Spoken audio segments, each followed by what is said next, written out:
ನಾಳೆ ವರಮಹಾಲಕ್ಷ್ಮಿ ಹಬ್ಬ, ಹಾಗಾಗಿ ಇವತ್ತೇ ಖರೀದಿಯ ಭರಾಟೆ ಭಾರೀ ಜೋರಾಗಿದೆ. ನಾಳೆಯ ಹಬ್ಬಕ್ಕೆ ಇವತ್ತಿನಿಂದಲೇ ಭಾರೀ ಖರೀದಿಗೆ ಮುಂದಾಕಿದ್ದಾರೆ ಜನ. ಅದರಲ್ಲೂ ನಸುಕಿನ ಜಾವಕ್ಕೆ ಕೆಆರ್ ಮಾರ್ಕೆಟ್ಗೆ ಲಗ್ಗೆ ಇಟ್ಟಿದ್ದಾರೆ. ಫುಲ್ ಜಾಮ್ ಆಗಿದೆ ಮಾರ್ಕೆಟ್.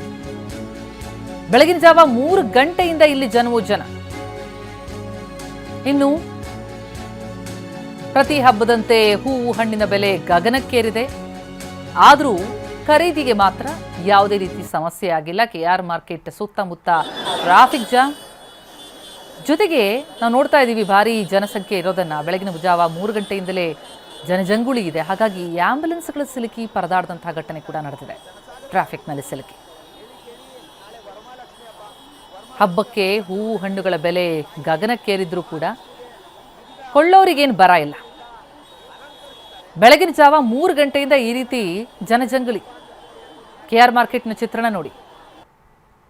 ಮಾರ್ಕೆಟ್ ಸದಾ ಗಿಜೆಗುಡುತ್ತೆ ನಿಜ, ಆದರೆ ಈ ಪರಿಯಲ್ಲ ನೋಡಿ. ಅಲ್ಲಿ ಟ್ರಾಫಿಕ್ ಜಾಮ್, ವಾಹನಗಳಿಗೆ ಹೋಗೋದಕ್ಕೆ ಜಾಗನೇ ಇಲ್ಲ.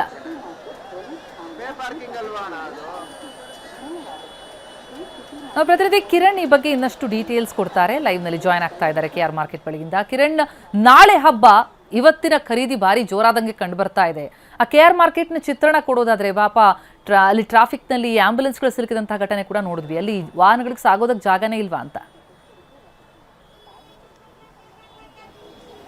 ಅದು ಪ್ರತಿಮಾ, ನಾಳೆ ವರಮಹಾಲಕ್ಷ್ಮಿ ಹಬ್ಬದ ಹಿನ್ನೆಲೆಯಲ್ಲಿ ಈಗಾಗಲೇ ಕೂಡ ರಾಜಧಾನಿ ಬೆಂಗಳೂರಿನ ಕೆಆರ್ ಮಾರ್ಕೆಟ್ನಲ್ಲಿ ಜನಸಾಗರವೇ ಹರಿದು ಬಂದಿರುವಂಥದ್ದು. ಸದ್ಯ ನಾನೀಗ ಕೆಆರ್ ಮಾರ್ಕೆಟ್ನ ಮೇಲ್ಭಾಗದ ಫ್ಲೈಓವರ್ ಮೇಲೆ ನಿಂತಿದ್ದೀನಿ. ನಾನು ಕೂಡ ದೃಶ್ಯಗಳಲ್ಲಿ ತೋರಿಸ್ತಾ ಇದ್ದೀನಿ. ಮಧ್ಯರಾತ್ರಿಯಿಂದಲೇ ತುಂಬ ದೊಡ್ಡ ಮಟ್ಟದಲ್ಲಿ ಜನರು ತಮಗೆ ಬೇಕಾದಂತಹ ಹಣ್ಣು ಹೂವು ಎಲ್ಲವನ್ನೂ ಕೂಡ ಖರೀದಿಸ್ಲಿಕ್ಕೆ ಮುಂದಾಗ್ತಿರುವಂಥದ್ದು. ಈ ಹಿನ್ನೆಲೆಯಲ್ಲಿ ಈಗಾಗಲೇ ಕೂಡ ಕೆಆರ್ ಮಾರ್ಕೆಟ್ನಿಂದ ಟೌನ್ ಹಾಲ್ಗೆ ಸಂಪರ್ಕ ಕಲ್ಪಿಸುವ ರಸ್ತೆ ಇರ್ಬೋದು, ಕೆಆರ್ ಮಾರ್ಕೆಟ್ನಿಂದ ಮೈಸೂರು ಬ್ಯಾಂಕ್ ಸರ್ಕಲ್ಗೆ ಸಂಪರ್ಕ ಕಲ್ಪಿಸುವ ಅವೆನ್ಯೂ ರಸ್ತೆ ಇರ್ಬೋದು, ಎಲ್ಲ ಅಕ್ಕಪಕ್ಕದ ರಸ್ತೆಗಳು ಕೂಡ ಸಂಪೂರ್ಣವಾಗಿ ಟ್ರಾಫಿಕ್ ಜಾಮ್ ಆಗಿರುವಂಥದ್ದು ನಾನು ಕೂಡ ದೃಶ್ಯಗಳಲ್ಲಿ ತೋರ್ತಾ ಇದ್ದೀನಿ.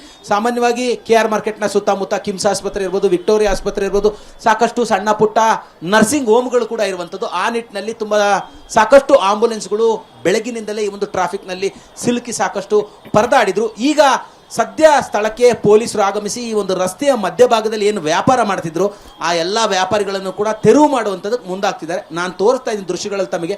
ರಸ್ತೆಯ ಮಧ್ಯಭಾಗದಲ್ಲೇ ಟಾಟಾ ಏಸ್ಗಳನ್ನು, ಬೇರೆ ಬೇರೆ ತರಹದ ವಾಹನಗಳನ್ನು ಹಾಕ್ಕೊಂಡು ರಸ್ತೆಯನ್ನು ಸಂಪೂರ್ಣವಾಗಿ ಜಾಮ್ ಮಾಡಿದ್ರು. ಇದರಿಂದ ಒಂದಷ್ಟು ಸುತ್ತಮುತ್ತ ಇರುವಂತಹ ಎಲ್ಲ ರಸ್ತೆಗಳು ಕೂಡ ಟ್ರಾಫಿಕ್ನಿಂದ ಸಮಸ್ಯೆ ಎದುರಿಸಿದ್ರು ವಾಹನ ಸವಾರರು. ಹಾಗಾಗಿ ಸ್ಥಳಕ್ಕೆ ಈಗ ಸದ್ಯ ಪೊಲೀಸರು ಬಂದು ಈ ರಸ್ತೆಯ ಮಧ್ಯಭಾಗದಲ್ಲಿ ಯಾರೆಲ್ಲ ವ್ಯಾಪಾರ ಮಾಡ್ತಿದ್ದಾರೆ ಅವರೆಲ್ಲರನ್ನು ಕೂಡ ಕ್ಲಿಯರ್ ಮಾಡುವಂಥದ್ದಕ್ಕೆ ಮುಂದಾಗಿದ್ದಾರೆ. ಸಾಮಾನ್ಯವಾಗಿ ವರಮಹಾಲಕ್ಷ್ಮಿ ಹಬ್ಬ ಅಂತಿದ್ದಂತೆ ಹೆಣ್ಣು ಮಕ್ಕಳಿಗೆ ಒಂದಷ್ಟು ಫೇವರೇಟ್ ಹಬ್ಬ ಕೂಡ. ಸೊ ಹಾಗಾಗಿ ದೊಡ್ಡ ಮಟ್ಟದಲ್ಲಿ ಮಹಿಳೆಯರ ಸಂಖ್ಯೆ ಕೂಡ ಹೆಚ್ಚಾಗಿರುವಂಥದ್ದು ನಾನು ದೃಶ್ಯದಲ್ಲಿ ತೋರಿಸ್ತಾ ಇದ್ದೀನಿ. ಸಾಕಷ್ಟು ಮಹಿಳೆಯರು ಬೆಳಗಿನಿಂದಲೇ ತಮಗೆ ಬೇಕಾದಂತಹ ಹೂವು ಹಣ್ಣು ಇವೆಲ್ಲವನ್ನು ಕೂಡ ಖರೀದಿ ಮಾಡ್ಲಿಕ್ಕೆ ಮುಂದಾಗಿರುವಂಥದ್ದು. ಈ ಬಾರಿಯ ವಿಶೇಷ ಏನು ಅಂತ ಹೇಳಿದ್ರೆ ಕನಕಾಂಬರ 5,000 ರೂಪಾಯಿ ಕೆಜಿ ಆಗಿರುವಂಥದ್ದು, ಮಲ್ಲಿಗೆ ಹೂವು 1,500ರಿಂದ 2,000 ರೂಪಾಯಿ ಆಗಿರುವಂಥದ್ದು. ಆದರೂ ಕೂಡ ಮಹಿಳೆಯರು ಒಂದಷ್ಟು ಅಂದರೆ 1/4 ಕೆಜಿ 100 ಗ್ರಾಮು ಇಷ್ಟಾರು ತೆಗೆದುಕೊಂಡು ತಾಯಿ ಮಹಾಲಕ್ಷ್ಮಿಗೆ ಹೂವನ್ನಿಟ್ಟು ಒಂದಷ್ಟು ಪೂಜೆ ಮಾಡಬೇಕು ಅನ್ನೋಂಥ ಹಿನ್ನೆಲೆಯಲ್ಲಿ ಸಾಕಷ್ಟು ಮಹಿಳೆಯರು ಕೂಡ ಬೆಳಗಿನಿಂದಲೇ ಹೂವು ಹಣ್ಣು ಇವೆಲ್ಲವೂ ಕೂಡ ಖರೀದಿ ಮಾಡ್ಲಿಕ್ಕೆ ಮುಂದಾಗಿರುವಂಥದ್ದು. ಕೆಆರ್ ಮಾರ್ಕೆಟ್ನ ಫ್ಲೈಓವರ್ ಮೇಲ್ಭಾಗದಲ್ಲಿ ಕೂಡ ವಾಹನಗಳನ್ನ ಪಾರ್ಕಿಂಗ್ ಮಾಡಿ ಹೋಗಿರುವಂತಹ ಹಿನ್ನೆಲೆಯಲ್ಲಿ ಒಂದಷ್ಟು ವಾಹನ ಸಂಚಾರಕ್ಕೆ ಕೂಡ ಸಮಸ್ಯೆ ಉಂಟಾಗ್ತಿರುವಂಥದ್ದು. ಟ್ರಾಫಿಕ್ ಪೊಲೀಸರು ಕೂಡ ಮೇಲ್ಭಾಗದಲ್ಲಿ ಒಂದಷ್ಟು ವಾಹನಗಳನ್ನ ಕ್ಲಿಯರ್ ಮಾಡ್ಲಿಕ್ಕೆ ಮುಂದಾಗ್ತಿದ್ರು ಕೂಡ ಕ್ಲಿಯರ್ ಆಗ್ತಾ ಇಲ್ಲ. ಕಾರಣ ಏನು ಅಂತ ಹೇಳಿದ್ರೆ ವಾಹನ ಮಾಲೀಕರೇನಿದ್ದಾರೆ ಎಲ್ಲರೂ ಕೂಡ ಹೂವು ಹಣ್ಣು ಖರೀದಿ ಮಾಡ್ಲಿಕ್ಕಾಗಿ ಕೆಆರ್ ಮಾರ್ಕೆಟ್ ಮೇಲ್ಭಾಗದಲ್ಲಿ ತಮ್ಮ ವಾಹನಗಳನ್ನ ನಿಲ್ಲಿಸಿ ಹೋಗಿರೋದ್ರಿಂದ ಈ ಒಂದಷ್ಟು ವಾಹನಗಳನ್ನು ಕೂಡ ಕ್ಲಿಯರ್ ಮಾಡ್ಲಿಕ್ಕೆ ಸಮಸ್ಯೆ ಉಂಟಾಗ್ತಿರುವಂಥದ್ದು. ಪ್ರತಿಮಾ, ಥ್ಯಾಂಕ್ ಯು ಕಿರಣ್ ತಮ್ಮೆಲ್ಲ ಮಾಹಿತಿಗೆ.